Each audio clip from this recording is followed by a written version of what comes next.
ve düşman olduğumuza bayrağımızı, günlerimizi, uşaklarımızı Gerek geçti. Gerek geçtiler intihaba. Bu da bir seçimde yani günde olmuyor. 4 yılda bir kere olacaktı. İspat etsin huviyatını, ispat etsin kavmiyatını, ispat etsin milletin vücudun burada ispat etsin. Temennimiz ve amelimiz var. İnşallah millet hazır olur bu defa. Gidenimiz çok olur inşallah. Yok olmaz. Bak yani bizi diyendek, biz özümüzü diyendek bu hazır olanlar var. Bizim seçimimiz yengecilerdi, dostlardı.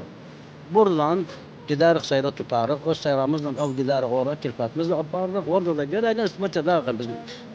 Dünya bu yüzden bitmez. Ve bu da müstemirdir bizim için. Egestirse özümüz ispat edərik kavmiyatımız, milletimiz, dilimiz, gerek hazır olalım seçimde. İnşallah da millet hapse gider bu seçim. Duamız gözler için inşallah kimse tehir olmaz.